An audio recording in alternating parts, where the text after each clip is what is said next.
इंदसदवंदियाणं तिहुवणहिदमधुरविसदवकाणम् अन्तातीदगुणाणं नमो जिनाणं जिदभवाणं। कुंदकुंदाचार्य भगवान की जय। पंचास्तिका संग्रहामध्ये 56 नंबरची गाथा आहे। उदयेन उवसमेणय खयेण दुहिं मिस्सिदेहिं परिणामे जुत्ता ते जीवगुणा बहुसूयथे सुविथिन्ना। जयसेनाचार्यांची टीका बघत होतो आपण। काय सांगितलं होतं त्याच्यामध्ये?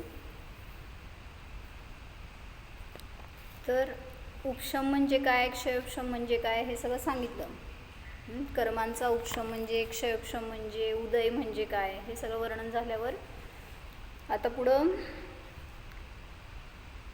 जीवाचे त्याच्या निमित्तात होणारे भाव त्याला म्हणलं औदयिक, औपशमिक, क्षयोपशमिक, क्षायिक आणि पारिणामिक भाव। असं ते कर्मांचं कार्य कर्मामध्ये आणि जीवाचं कार्य जीवामध्ये असं दाखवलं। आता पुढं सांगतायत की हे समजून काय फायदा तुम्हाला, पाची भावांचं स्वरूप हे आहे असं समजून काय फायदा, ह्याच्यासाठी पुढं श्लोक सांगतायत। नाही, ते मागचं एक वाक्य राहिलं होतं का? अत्र व्याख्यानेन मिश्र औपशमिक क्षायिका मोक्ष कारणम मोह उदय सहित औदयिक बंध कारणम शुद्ध पारिणामिक तु बंध मोक्षयोः अकारणम इति भावार्थः। काय सांगायला लागले? मिश्र म्हणजे क्षयोपशमिक, औपशमिक आणि क्षायिक हे भाव मोक्षाला कारण आहेत। पुढं मोह उदयजनित जे औदयिक भाव आहेत ते बंधाला कारण आहेत, परंतु शुद्ध पारिणामिक भाव तिथे ठेवलेत मी शास्त्र।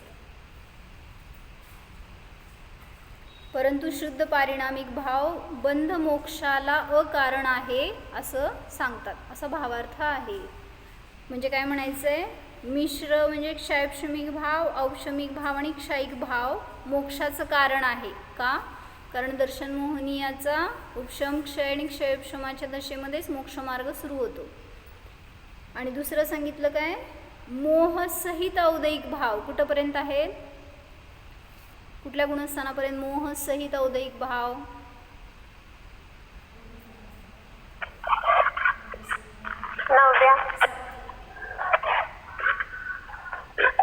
मोह कुठंपर्यंत आहे?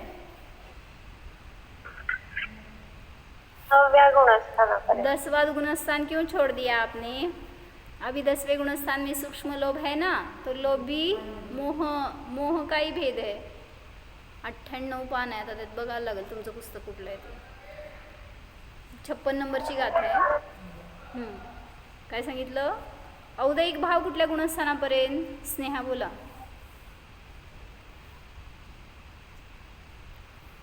सगळं झालं आता बघून, आता शेवट काय वाइंडअप करायला लागलोय, अजून आपण त्याच्यातच चाललोय मागं परत। औदयिक भाव कुठल्या गुणस्थानापर्यंत?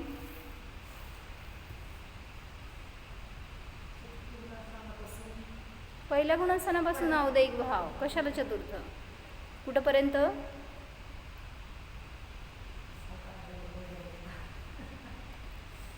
कोण आहे माझ्यासमोर? बोला स्नेहा,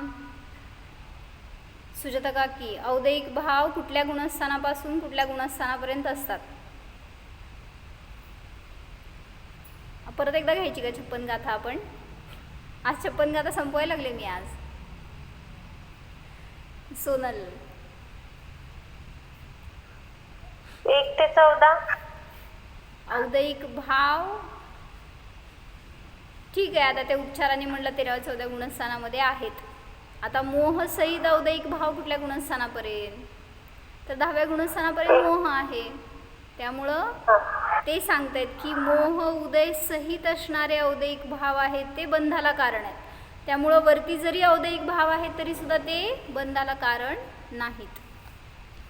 आणि शुद्ध पारिणामिक भाव जो आहे तो बंध मोक्ष दोन्हीला सुद्धा कारण नाही। कारण पारिणामिक भाव न बंध करवतो न मोक्ष करवतो, कारण विषय रूप आहे तो। साधन रूपाने असणारे औपशमिक, क्षयोपशमिक आणि क्षायिक भाव हे मोक्षाला कारण आहे, पण शुद्ध पारिणामिक भाव म्हणून म्हणलं मोक्षाला कारण नाही. विषय रूपाने जेव्हा बघतो त्यावेळेस तो मोक्षाला कारण आहे, पण साधन रूपाने नाही. तथाच उक्तम, पुढं श्लोक दिला, मिळालं का तुम्हाला? 56 गाथेच्या पुढं मध्ये टीका आहे ना खाली छोट्या अक्षरामध्ये मधली, त्याच्यामध्ये एक श्लोक आहे मध्ये एक, मोक्षम कुर्वन्ति. थोडं पुढं बघा पाय तर, मोक्षम कुर्वन्ति मिश्रौपशमिक क्षायिकाभिधाः बन्धमौदयिका भावा निष्क्रियः पारिणामिकः. काय सांगतायत? मोक्षम कुर्वन्ति, मोक्ष करतात. कुठले भाव? मिश्र, औपशमिक आणि क्षायिक भाव हे मोक्ष करतात. औदयिका भावा बंध, बंधम, औदयिक भाव बंध करतात. मिळालं? आणि पारिणामिक निष्क्रिय, पारिणामिक भाव जो आहे तो निष्क्रिय आहे, म्हणजे न तो बंध करतो न तुम्हाला मोक्षासाठी तो उपयोगी आहे. विषय करताना त्याला केल्याशिवाय मोक्ष नाही आहे, पण साधन रूपाने जेव्हा करतो त्यावेळेस तिथं हे 3 भाव मोक्षाला कारण आहेत म्हणलं, मिश्र, औपशमिक आणि क्षायिक. एवं द्वितीय अंतरस्थले पंचभावकथन मुख्यत्वेन गाथासूत्रम एकम गतम. अशा प्रकारे दुसऱ्या अंतरस्थळामध्ये 5 भावाच्या कथनाच्या मुख्यतेने एक गाथासूत्र गेलं, संपलं. आता तृतीय स्थलम कथ्यते, तिसरं स्थळ सांगताय. अथ अनंतरम प्रथम गाथायाम, म्हणजे आता पुढची भूमिका सांगतायत बरं काही, की पुढं तुम्हाला काय काय कथन करणार आहेत. मग आपण हे पाहिजे तर नंतर घेऊ. अमृतचंद्राचार्यांची 57 नंबर गाथा घेऊ, कारण 56 नंबर गाथेचं हे सगळं प्रकरण झालं. आता 57 नंबर गाथेमध्ये सांगतायत. याचंच वर्णन करणार आहेत आता थोडं थोडं बरं का, म्हणजे जे आपण 5 भाव बघितलेत ना, त्या 5 भावांविषयीच अजून थोडं थोडं विशेष काय काय सांगणार आहेत ते बघू.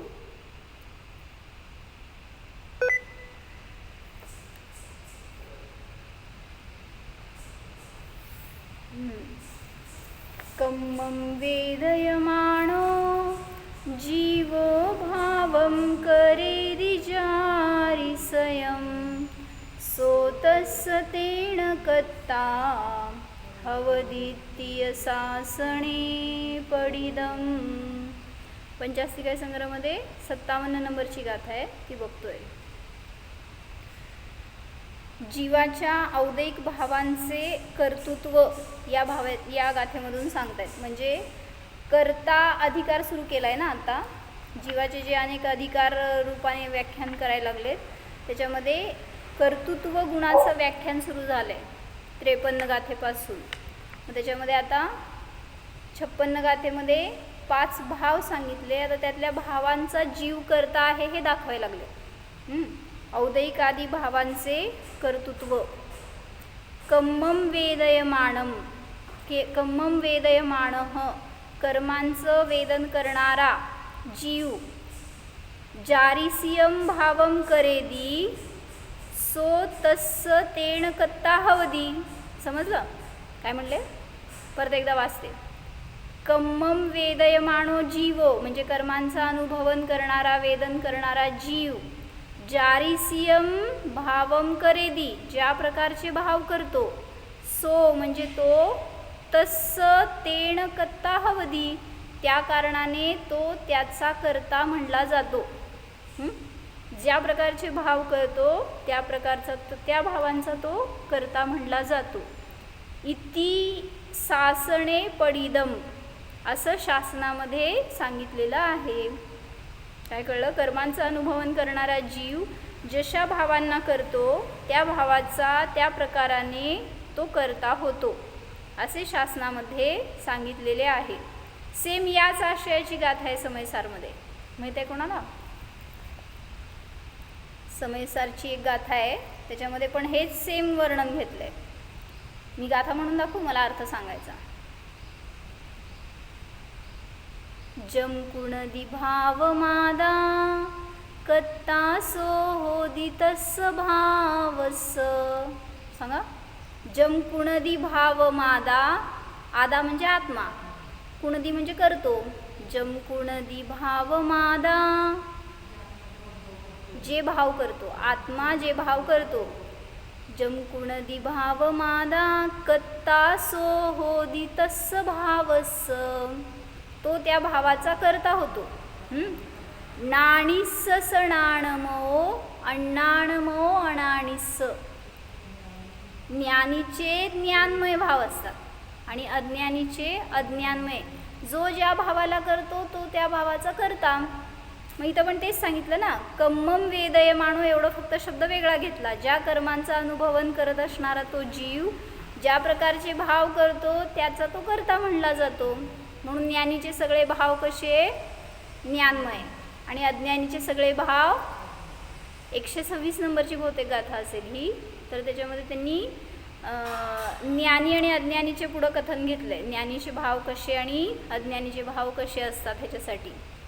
त्यासाठी उदाहरण दिलं त्यांनी की सुवर्णापासून सुवर्णाचेच अलंकार होतात किंवा सुवर्णमयच अलंकार होतात आणि लोखंडापासून लोखंडाचेच होतात. तुम्ही काय घालता हो, लोखंड घालता का सोनं घालता? म्हणजे मला दागिने काढायचे नाही आहेत, मी आपलं ज्ञानमय आणि अज्ञानमय भाव काढायचे आहेत.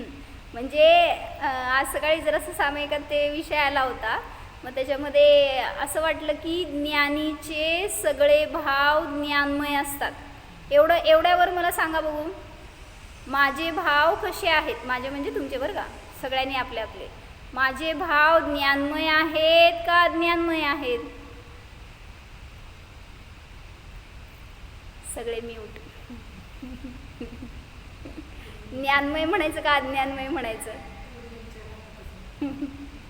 म्हणजे जेव्हा आपण संसारिक मोह करतो, आकुलता करतो, त्यावेळेस ते भाव आपले ज्ञानमय आहेत का अज्ञानमय आहेत? हो, काय म्हणायचं? घरात असताना अज्ञानमय आणि शास्त्रासमोर असताना ज्ञानमय, असं का? प्रकृती बदलत नाही. ज्ञानी असतो तो नियमाने कुठेही असला तरी त्याचे भाव ज्ञानमय आहेत. म्हणजे याच्यावरून सावधानता यायला पाहिजे, हे मला सांगायचं होतं की मी स्वतःला ज्ञानी म्हणवतोय, इतकं सगळं शास्त्राचा पाठी म्हणवतोय किंवा इतकं मला आता अध्ययन झालं, स्वाध्याय झाला, सगळं अवगम झालाय, मग ज्ञानी झालोय का अज्ञानी झालोय? किती क्षुल्लक गोष्टींना मोह करतोय, रागद्वेष करतोय. ज्ञानमय कसे म्हणायचे आपले भाव?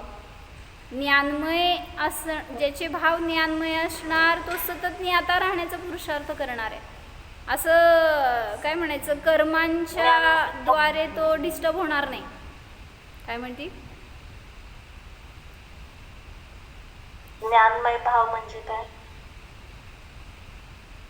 अज्ञानमय भाव म्हणजे काय?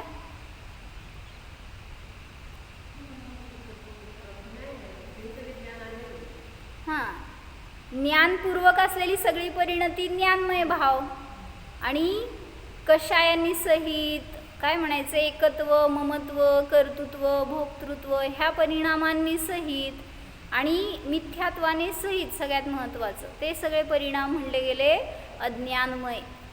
आणि मग जिथं ज्याला भेदविज्ञान झालं, स्वसंवेदन झालं, त्याचे सगळे परिणाम ज्ञानमय.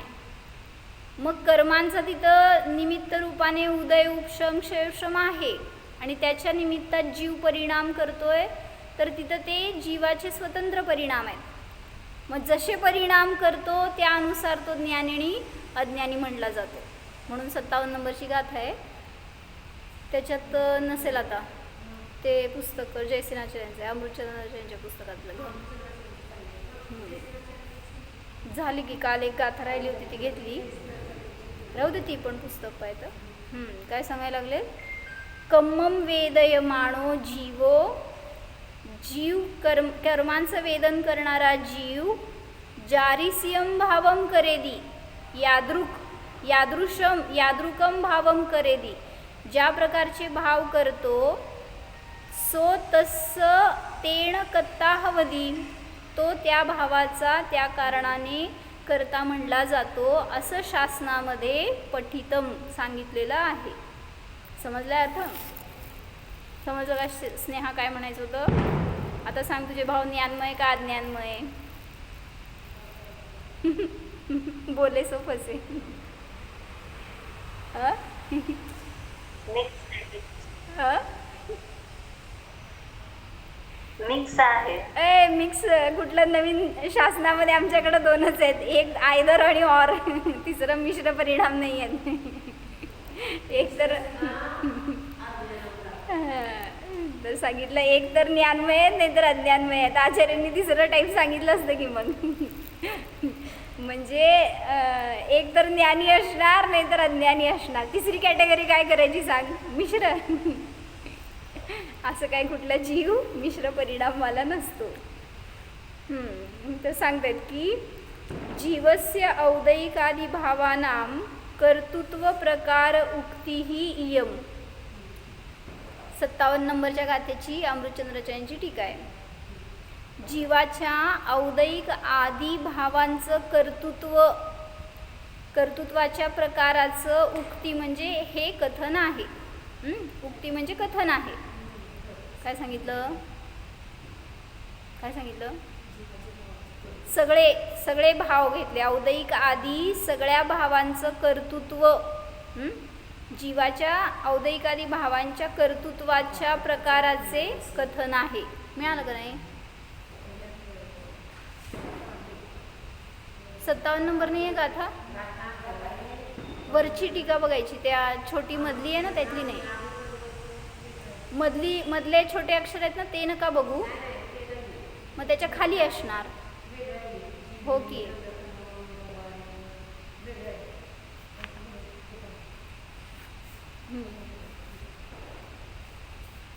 जीवेन ही द्रव्यकर्म व्यवहारनयेन अनुभूयते तच्च अनुभूयमानं जीवभावानां निमित्तमात्रम उपवर्ण्यते. खरोखर जीवाच्या द्वारे द्रव्यकर्म व्यवहारन्यायाने द्रव्यकर्माचा अनुभव केला जातो आणि तच्च अनुभूयमानं जीवभावानां, आणि ते अनुभव करत असताना किंवा अनुभवात येत असताना त्या जीवभावाला निमित्त मात्र म्हणण्यात येते. जे द्रव्यकर्म अनुभवात येतं, जीवाला जे काही द्रव्यकर्म अनुभवात येतं ते त्या जीव परिणामांचं निमित्त म्हणलं जातं. म्हणजे द्रव्यकर्म निमित्त आहे, निमित्त म्हटलं जातं. बरोबर. आणि जीवाचे भावकर्म हे जीवाचे अधीन आहेत, पण द्रव्यकर्म निमित्त म्हणले गेले. म्हणून अर्थ कसा लावला?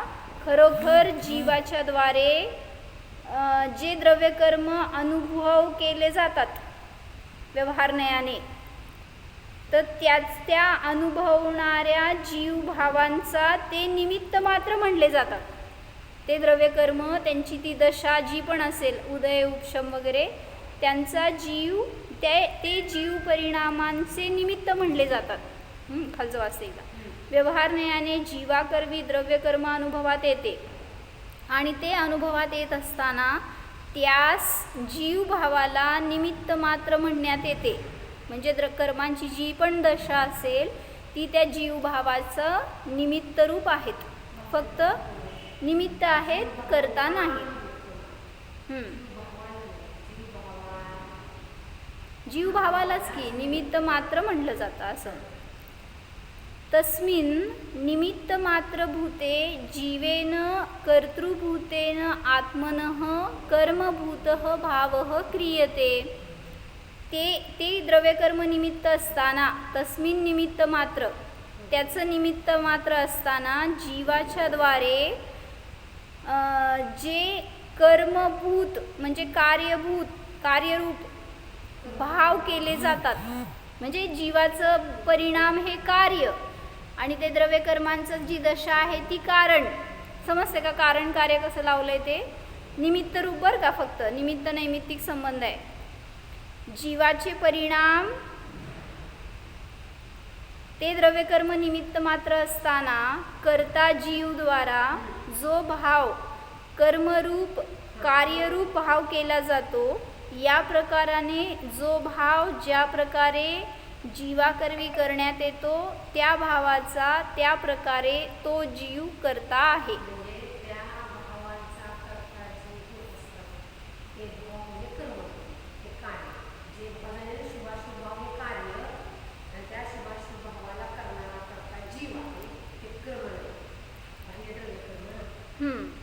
काय म्हणलं, ते कर्मनिमित्त मात्र आहेत आणि जीवाचे भाव तिथं जे झाले ते कार्यरूप आहेत, जीवाचे परिणाम.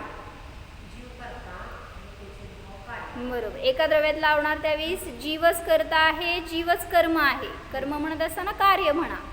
आणि दोन द्रव्यात निमित्त नैमित्तिक संबंध दाखवताना द्रव्य कर्मांची दशा ती निमित्त आहे आणि जीव नैमित्तिक आहे. म्हणजे जीवामध्ये कार्य घडलं पण तिथं बहिरंगामध्ये ते कर्म निमित्त म्हणले गेले. वर सांगितलं ना, अमुना यह येन प्रकारेण जीवेन भावः क्रियते सह जीवः तस्य भावस्य तेन प्रकारेण कर्ता भवति इति. अमुना म्हणजे आता जो ज्या प्रकारचे भाव करतो, जीव ज्या प्रकारचे भाव करतो तो जीव त्या भावाचा त्या प्रकाराने कर्ता म्हणला जातो. कळलं म्हणा काय म्हणायचं आहे? त्याचा तो कर्ता झाला म्हणजे समजून घ्या स्वतंत्रता सांगायचं आहे असं म्हणा. किंवा आता इथं औपशमिक, क्षायपशमिक, शायिक या भावांचा जीव करता आहे, कर्म नाही आहे. कर्म तुम्हाला करवत नाही अशी स्वतंत्रता सांगायची आहे. ह्याच्यासाठी म्हणून त्यांनी घेतली गाथा की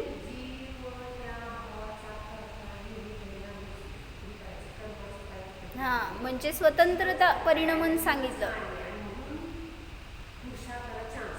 म्हणून बाहेर तुम्हाला कर्माला हटवायचं नाही आहे, कर्माला दोष द्यायचा नाही आहे. कर्मांचं कार्य त्याचं त्याच्यामध्ये आहे, ते निमित्त असताना तुम्ही परिणाम करताय म्हणून आकुलित होत आहे, म्हणून तुम्हाला तसे औदैकादी भाव होत आहेत. मग तुम्ही त्या भावाचा करता आहात, कर्मांचे करता नाहीत. काय कळलं सांगा दीपाली भाभी? कर्माच्या उदयामध्ये कर्म बांधतो असं जे म्हणतो आपण, जीव बांधतो, पण तसं नाहीये. इथे जीवाची स्वतंत्रता आहे. जीव जसं भाव करतो त्याप्रमाणे तू कर्म, म्हणजे त्याचं स्वतःला घेतलं जीवावरती, कर्मावरती घेतलं नाही. कर्माचा उदय असा आहे म्हणून झालं नाही. जीव स्वतः जे भाव करतो ते कर्माच्या उदयामध्ये तेच तो उदयामध्ये म्हणायचं नाही, उदयामध्ये नाही, उदयाचं निमित्त असताना. कारण द्रव्य कर्म आहेत ना ते, मग त्यांचं निमित्त बहिरंगामध्ये फक्त उपस्थित आहे. जीव परिणाम करतोय तो स्वतःच्या पुरुषार्थाने करतोय, पण तिथं उदय आला तर जीवाच्याच पुरुषार्थाने तो ज्ञाता पण राहू शकतो. त्यामुळं तिथं हे औदैकादी भाव त्याचा जीव करता आहे, कर्म करता नाहीत.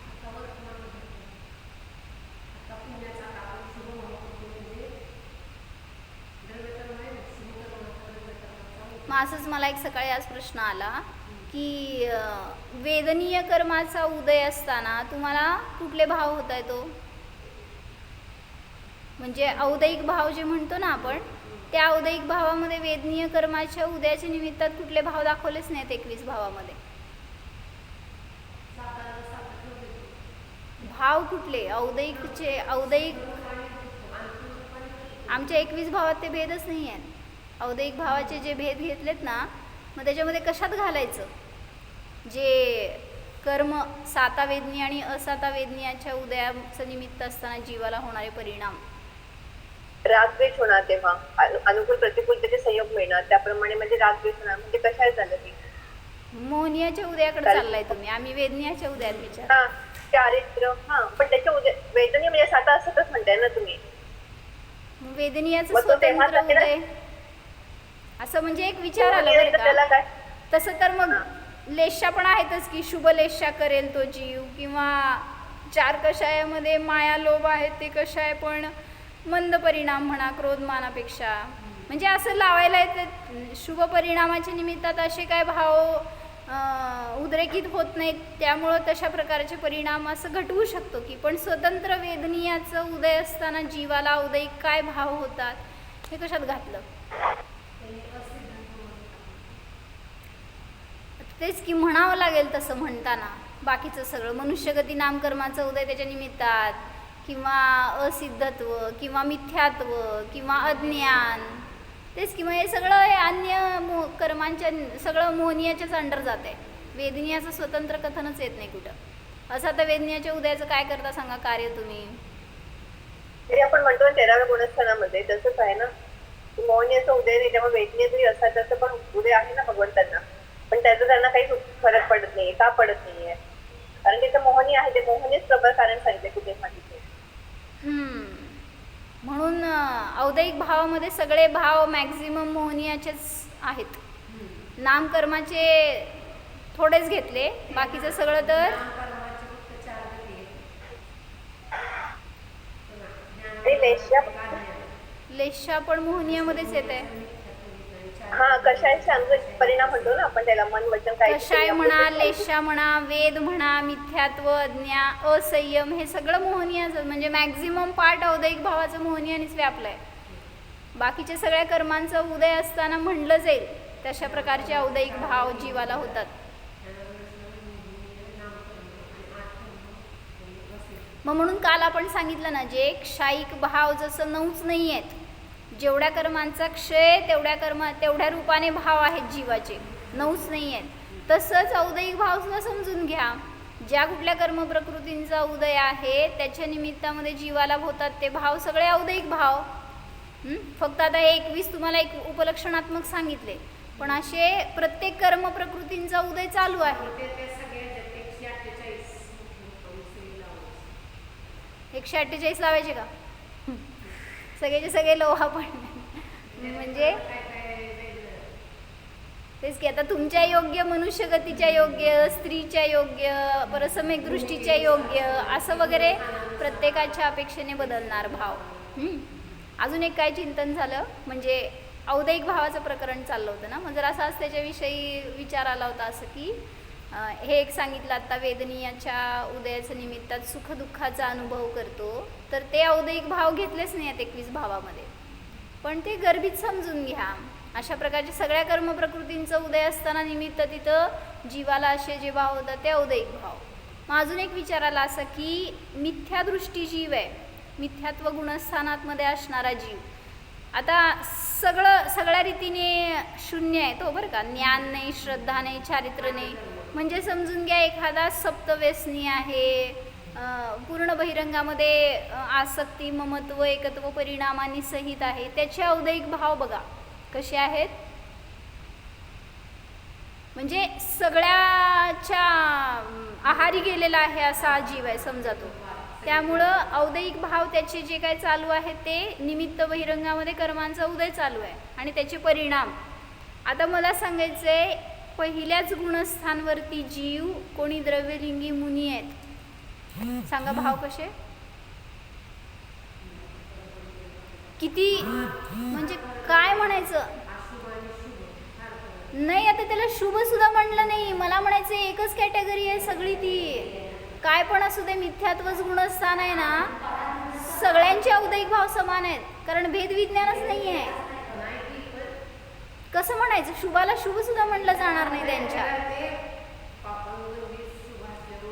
त्याला शुभ पण म्हणता येत नाही. म्हणजे एक कम्पेअर करून बघा ना, मी जर आज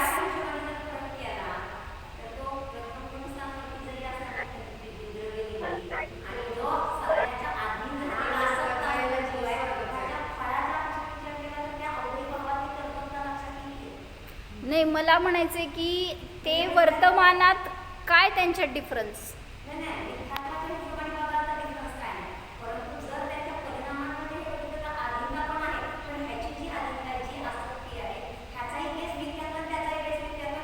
श्रद्धा जर विपरीत आहे तर तुमचं ज्ञान आणि चारित्र्य, पण ज्ञान आणि चारित्र्यात फरक होऊन काय उपयोग आहे हे मला सांगायचं आहे.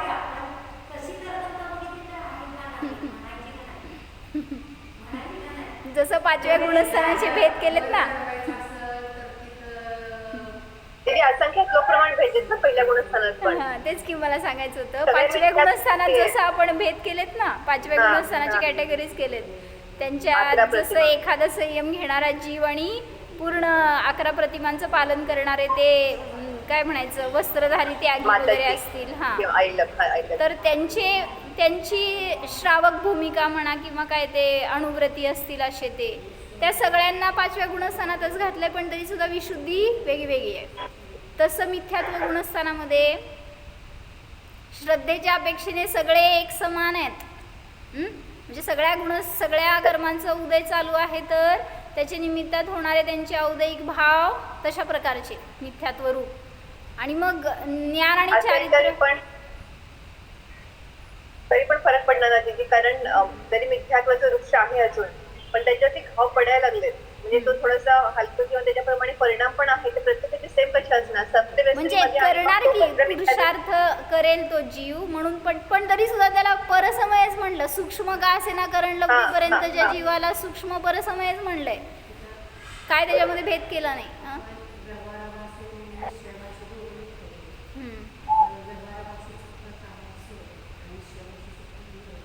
हम्म. म्हणजे मला म्हणायचंय शेवटी परिभ्रमणाला सुटलेले नाही आहेत ते अजून. हा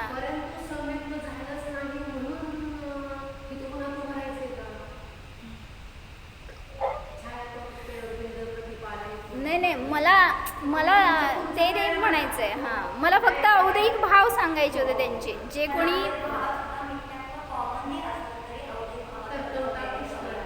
हां म्हणजे पहिल्या गुणस्थानवरती. अजून एक लिहिलं होतं तुमच्या मराठीमध्ये आलंय, पृष्ठ 259 आणि भाग 9. कशात? विनयपूर्वक सुनने में आई, धवलाजीमध्ये भाग 9 आणि पृष्ठ 259. विनयपूर्वक सुनने में आया हुआ श्रुत यदि किसी प्रमादवश विस्मृत भी हो जाए तो दूसरे हो में वो उपस्थित होकर केवल ज्ञान को प्राप्त करत आहे. आता त्याच्याच हिशोबाने आपण जर इतकं विनयपूर्वक वगैरे ऐकतोय तर काही ना काहीतरी ते परिणाम आहेतच ना, ते कुठे कुठे उपस्थित होऊन आम्हाला म्हणूनच मी तुम्हाला काय म्हणले, भविष्य नाही सांगायचं मला, वर्तमानातले औदयिक भाव सांगायचे आहेत. त्यामुळं त्या सगळ्यांना मिथ्यात्व गुणस्थानामध्ये श्रद्धेच्या अपेक्षेने एकाच लेवलला ठेवलं. म्हणजे मिथ्यात्वाचा उदय आहे तर त्याच्या निमित्तात असणारे औदयिक भाव सेम कॅटेगरीचे आहेत. मग ज्ञान आणि चारित्र्यामध्ये तुम्ही भेद कराल की, पण तरीसुद्धा किती दूर गेला तरी सुद्धा तो जीव जोपर्यंत भेदविज्ञान करणार नाही, श्रद्धा त्याची निर्मळ होणार नाही, तोपर्यंत वर चढणार नाही. म्हणून म्हणायचं जाऊ देत, बाकीच्या सगळ्याचं जाऊ या दे. ग्रंथमध्ये मला तेच विचारायचं होतं की द्रव्यलिंगी मुनी आहे, मग ते पण कर्म को वेचता हुआ जीव जैसे भाव करता है, ते तर म्हणजे बाहेर म्हणजे आहेत ना, त्यांना थोडं श्रद्धा तर आहे तशी, पहिले त्यांना ते झालं नाही भेद विज्ञान, मग त्यांना तिथं काय घ्यायचं, उस भाव का उस प्रकार से करता है. म्हणूनच की मग ते पण म्हणजे त्या त्यांना भावाचं करता आहेत. म्हणून म्हटलं ना, मी मुनी आहे, मी 28 मूलगुणांचं पालन करतो, ह्या प्रकारचं कर्तृत्व राहणार तिथं. म्हणजे उदय चालू आहे ना कर्मांचा. म्हणजे मला म्हणायचे की खूप अज्ञानी असणारा जीव असेल त्याचे सुद्धा औदयिक भाव बघा, आणि भलेही तिथं 11 अंगाचा पाठी आहे तरी त्याचे औदयिक भाव बघा. म्हणूनच तर अभव्य जीवाला काय सांगितलं, सगळं करतोय ना तो, काय करत नाही. अनेक वेळा मुनिदीक्षा सुद्धा घेतली, पण कर्तृत्व जे राहिलं ना परिणामामध्ये, त्याच्या निमित्तात ते औदयिक भाव सुटत नाही. म्हणून त्या भावाचा तो जीव करता होतो. आता इथं सगळ्या जीवांच्या अपेक्षेने सांगितलं, मिथ्यात्वीच नाही, मी फक्त मिथ्यात्व गुणस्थानाच्या अपेक्षेने घटवलं की त्या जीवांमध्ये सगळे परिणाम. ते म्हणू नका, स्वतःला बघा. आता मी जर आजपर्यंत भेदविज्ञान केलं नाही आहे, जर पहिल्या गुणस्थानवरती असेल, तर मी अशा सगळ्या जीवांच्या बरोबर आहे त्या कॅटेगरीमध्ये, जे की बहिरंगामध्ये अज्ञानी आहेत, मोही आहेत, कशाई आहेत, भयंकर तीव्रता आहे परिणामांमध्ये, व्यसनी आहेत. अशा सगळ्या जीवांच्या कॅटेगरीमध्ये आहेत तुम्ही, असं मला म्हटल्यावर तर ॲटलिस्ट बाहेर पडायचा प्रयत्न करायला पण. म्हणजे असे औदयिक भाव त्यांना जे फळ देणार आहेत ना, तशाच प्रकारचं फळ मला मिळेल. कशावरनं तुमचं ज्ञान आज आहे उद्या भ्रष्ट होणार नाही, ते नष्ट होणार नाही, कशावरून. म्हणून कर्मांचा उदय कसाही असू शकेल, मग त्या उदयाच्या निमित्तात मला भ्रष्ट व्हायचं नाही आहे, मला औदयिक भाव करायचे नाही आहेत. कधीही अज्ञानाचा उदय येईल, कधीही तुमच्या काय म्हणायचं अनेक अशुप्रकृतींचा उदय येऊ शकतो, ज्याच्या निमित्तात जीव ढासळू शकतो. म्हणून तर घेतलं ना, कोण त्रिपृष्टी नारायण, तो जीव सम्यक दृष्टी होता पूर्वी. कोणाचा जीव? महावीरांचा. पूर्वभवामध्ये त्याला सम्यक दर्शन कधी झालं? मुनी होते तेव्हा श्रीकृष्ण नारायण नाही, त्याच्या आधीच्या ह्याच्यात भावलिंगी मुनी होते तेव्हा ते निदान पाहिलं होतं. हा, तेव्हा म्हणजे सगळं होऊ शकतं. इथं नाही. जेव्हा तुम्ही सांगता ना सिंहाच्या भवामध्ये सम्यक दर्शन झालं, त्याच्या पूर्वी पण सम्यक दर्शन झालं होतं त्यांना. कधी? विश्व काय हो रचित भैया, हे काय सॉरी विशाल भैया, त्यांचं नाव काय होतं? विश्वनंदी का विश्वभूती का विश्वनंदी काय तर नाव होतं त्यांचं. तर ते त्या भावामध्ये भावलिंगी होते, तिथं साधना केली होती आणि तिथं निदान केलं. जेव्हा त्या भावानी त्यांच्यावर उपसर्ग केला, येऊन तिथं ते कुत्सित हसले, त्यांची निंदा केली, त्याच्या निमित्तात तिथं निदान झालं आणि त्याच्याच भ्रष्ट झाले ते सम्यक्त्वातून. कसे उदय आले सांगा? म्हणजे त्रिपृष्ठी नारायण व्हायला सम्यक दृष्टी जीवच पाहिजे, त्याच्याशिवाय सम्यक दर्शनाशिवाय नारायण पद तर मिळत नाही. आणि बहुतेक त्याच्यानंतरच्या भावात ते नारायण झाले होते हो, आणि मग तिथं भ्रष्ट झाले असं काहीतरी. म्हणजे निदान केलं पण मिथ्यात्व शल्यरूप निदान नाही, फक्त तुला तुझ्या परिणामांचं फळ मिळेल असं सांगितलं त्या मुनींनी त्या भावाला. काय ते विश्वभूती असेल त्याचं नाव का विश्वभूतीच असणार. मग त्याला जेव्हा त्याचं फळ मिळेल असं सांगितलं, त्यावेळीस त्यांच्या परिणामात तशी उज्ज्वलता नाही राहिली, पण भ्रष्ट नव्हते झाले अजून. भावलिंगी संतच होते तिथं पण ते, असं सांगितलं. म्हणजे सम्यक दृष्टी होते. आणि मग तिथून पुढच्या भावात ते त्रिपृष्ठी नारायण झाले. मग नारायण होणारा जीव, शलाका पुरुष हे बांधणारा जीव नियमाने सम्यक दृष्टी असतो. आणि मग तिथं त्या आसक्तीमध्ये रसनेंद्रियाच्या का काय कर्णेंद्रियाची आसक्ती होती, आणि त्याच्यामध्ये तो त्या नोकराला त्यांच्या कानामध्ये काही शिशाचं तेल घातलं आणि त्याच्यात मेला ना तो. आणि मग ते पुढं तसं सांगितलं. तेच होते ना त्रिपृष्ठी नारायण. त्यांचं मरण कसं झालं? तेच होते. संगीत चालू होतं आणि सांगितलं होतं ना आज्ञा की मला झोप लागली की बंद करा. पण तो जो ऐकणारा सेवक होता तो शय्यागार म्हणायचं का काय तर त्याला, असं तो पण त्याच्यात मशगूल होऊन गेला. राजाला झोप लागलेलं पण त्याला कळालं नाही, आणि ते नृत्य चालू राहिलं, संगीत नृत्य. आणि महिला जाग आल्यावर कळलं की ते बंदच केलं नाही, म्हटल्यावर याच्यावर राग सगळा गेला त्या सेवकावर. आणि मग त्याच्या कानामध्ये त्यांनी ते शिशाचं तेल घातलं गरम करलेलं, आणि मग तो त्यात आकुलतेने मेला आणि तो वैरी झाला. असं सगळं सांगितलं पुढं. म्हणजे कशासाठी सांगायचं होतं मला? म्हणजे मिथ्यात्वाचा उदय आला तर तो जीव पुन्हा असं भ्रष्ट होऊ शकतो. म्हणून उदय आला म्हणून तुम्ही औदैहिक भाव करू नका. तर प्रत्येक उदयामध्ये जीवाने सावधान राहणं किती आवश्यक आहे, ह्याच्यासाठी स्वतःची दृढता करा, स्थिरता करा, तर आपण पण सुरक्षित राहणार.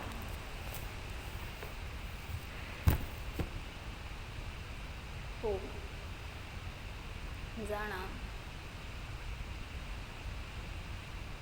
औदैहिक भाव हा माझा स्वभाव नाहीच.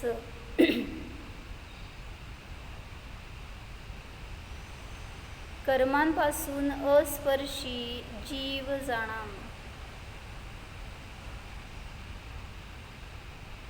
कर्मांच्या प्रत्येक उदयामध्ये हा मी ज्ञाता मात्र आहे, कर्मांचा करता नाहीच, कर्मांचा भोगता नाहीच. अकर्ता स्वरूपोऽहम्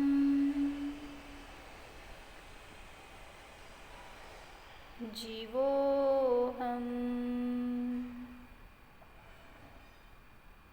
ओम